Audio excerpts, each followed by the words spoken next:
सामर्थ्यवान होते हुए भी बहुत कुछ सहना पड़ता है।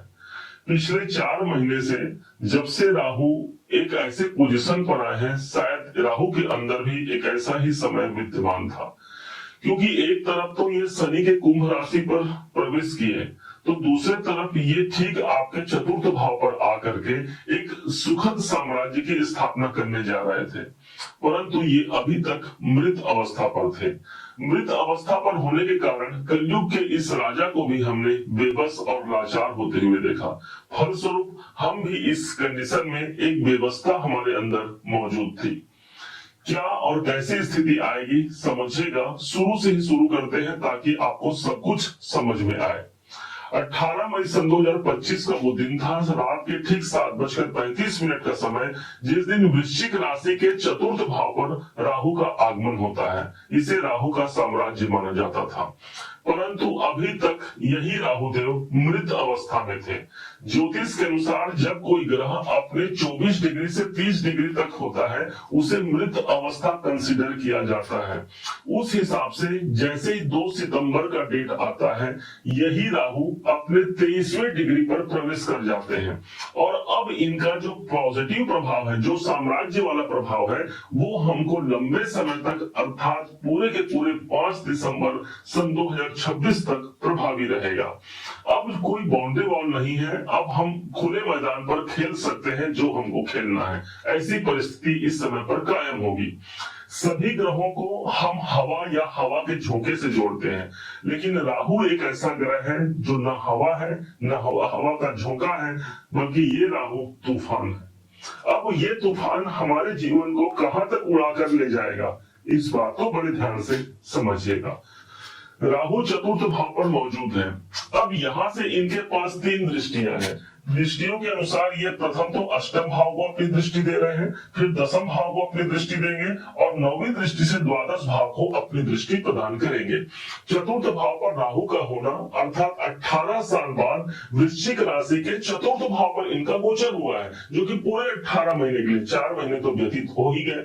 अब जो बचा हुआ समय है, यहाँ पर प्रॉपर्टी से जुड़े हुए कोई न कोई कार्य आपके सबसे ज्यादा मजबूती से आगे बढ़ेंगे। हो सकता है आप प्रॉपर्टी बेचना चाहते हो या प्रॉपर्टी खरीदना चाहते हो, दोनों ही परिप्रेक्ष्य में आने वाला 2026 तक भी आप उस पर काम करके उस पर लाभ ले सकते हैं। चतुर्थ भाव प्रभावी हुआ, इसका मतलब कुछ नए एजुकेशन, नए ज्ञान की प्राप्ति हमको यहाँ होने जा रही है। और वो ज्ञान भी कैसा रहेगा? ज्ञान ऐसा रहेगा कि मुझे मेरे लक्ष्य को नजर रखना है। जब राहु ने अमृत पान किया था तो उनको सिर्फ और सिर्फ वो कलश का मटका दिखता था, जहां पर वो अमृत का कुंभ है भगवान मोहिनी के हाथ में, और येन केन प्रकार राहु वहां तक पहुंच पाए थे और अमृत का पान कर लिया था।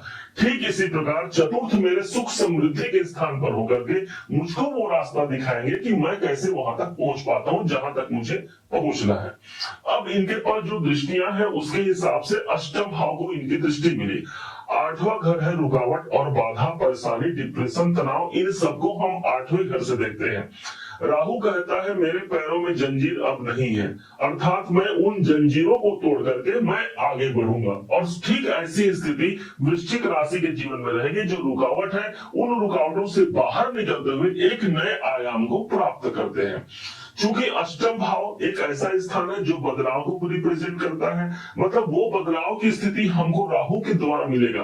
राहु के जो एट्रीब्यूट है वो हमको प्राप्त होने जा रहा है, मतलब अब सहेंगे नहीं, अब आगे बढ़ेंगे। और ठीक इसी कारण से रुकावट और बाधाओं से हम मुक्त होते हैं। अब राहु के पास जो अगली दृष्टि है वो 5 नंबर की राशि आपको दिख रहा होगा। ये स्थान है स्वयं सूर्यदेव का, और आपके अपने लिए ये स्थान है कैरियर का। अब राहु कैरियर के दृष्टिकोण से एक सबसे ज्यादा पॉजिटिव ग्रह निकल के सामने आएगा। कारण इसका ये होगा कि दसम भाव पर राहु की दृष्टि, राहु नेम और फेम प्रदान करता है, मतलब नाम, मान, सम्मान राहु के पास मौजूद है। बड़े बड़े ओहदे तक राहु ही पहुंचाता है, बड़े कार्य को राहु ही पूरा करता है। देव गुरु बृहस्पति बढ़ोतरी के कारक है, तो वहीं पर राहु देव बड़े बढ़ोतरी के कारक है। इसलिए कर्म क्षेत्र पर हम बड़े लक्ष्य को प्राप्त कर पा रहे हैं। हमारी सफलता का जो जो तूफान है वो राहु एक बड़े स्तर तक हमको पहुंचाने जा रहा है।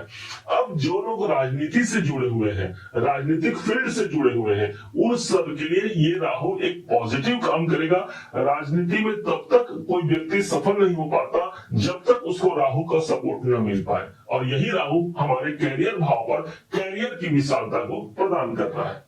अब इस राहु के पास अंतिम दृष्टि बच गई, और वो दृष्टि है 12वें घर पर। देख कहां से रहे हैं? चतुर्थ भाव से। किस भाव को? 12वें घर को। मतलब स्थान परिवर्तन का एक योग सबसे ज्यादा मजबूती से कायम हो सकता है। इस समय पर कोई स्थान परिवर्तन हो सकता है। यदि आप चाह रहे हैं, अच्छी बात है। नहीं चाह रहे हैं तो अंत में जो उपाय बताएंगे इसको जरूर कर लीजिएगा। अब 12वें घर पर राहु की दृष्टि है। 12वां घर निवेश का होता है। राहु स्वयं निवेश कराने वाले ग्रह है, इसलिए कोई बड़े इन्वेस्टमेंट से हम जुड़ सकते हैं। एक बड़ा लक्ष्य हम निर्धारित कर सकते हैं जिस पर काम करते हैं। कोई नए इन्वेस्टर हमको मिल सकते हैं यदि हमारे पास पैसे नहीं है तो, या जो प्रॉब्लम हम कोई कर्जे से चल रहे हैं उस कर्जे से बाहर निकलने के लिए हमको धन का सोर्स भी यही राहु निकाल के देते हैं। आप विदेशों में रह रहे हैं, एक अच्छी बात हो गई, राहु की दृष्टि पड़ रही है 12वें घर पर। आप हॉस्पिटल में काम कर रहे हैं, अच्छी बात हो गई। आप रियल एस्टेट में काम कर रहे हैं, तो इन सब लोगों के लिए ये राहु एक अच्छा प्रयास, एक अच्छा काम करेगा जहां वो सफलता के मुकाम को हासिल कर पा रहे हैं। अब नौकरी के दृष्टिकोण से कहा जाए या बिजनेस के दृष्टिकोण से कहा जाए तो राहु कैरियर 10वें भाव को तो इनकी दृष्टि मिल ही गई ना। इसके हिसाब से ना मुझे स्पेशल बिजनेस न मेरा नौकरी, दोनों ही परिप्रेक्ष्य से मैं अपने प्रोफेशनल कार्य में भी एक पॉजिटिव सिचुएशन को प्राप्त कर रहा हूं, क्योंकि अब मुझे मिलने जा रहा है राहु का साम्राज्य, और वो साम्राज्य निर्बाध गति से चलेगा। 18 साल बाद आए, इस बात को ध्यान रखिएगा। अब वो काम होगा जो बड़े अभी तक नहीं हुए, वो बड़े मजबूती से पूरे होने जा रहे हैं।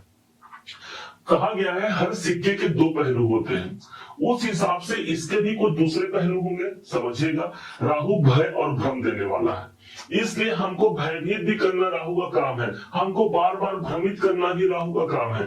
तो इसलिए कहा गया है जब भी ऐसी सिचुएशन आए, अपने आप को आप पॉजिटिव रखिए, सकारात्मक रखिए, और जो विजन आपने बनाया है, क्योंकि राहु का विजन था ना कि मुझे अमृत पाना है, वो विजन आपने बना लिया। समझिए राहु के पॉजिटिव साइड को आपने ले लिया, उस पर आपने समय दिया, उस पर आपने काम किया, तो शनि के राशि पर ही तो राहु विद्यमान है, अर्थात एक सफलता के बड़े स्तर तक हम पहुंच पाते हैं।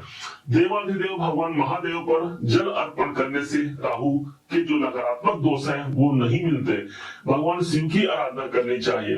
तीर्थ स्थान पर, पवित्र स्थान पर गंगा जल के स्नान करने चाहिए, इससे राहु के शुभ परिणाम मिलते हैं। इसके अलावा भी घर पर एक ऐसा समय बना सकते हैं जब आप स्नान करने जाएं तो कुछ बूंदें गंगा जल के मिला करके आप स्नान कीजिए। निश्चय मानिए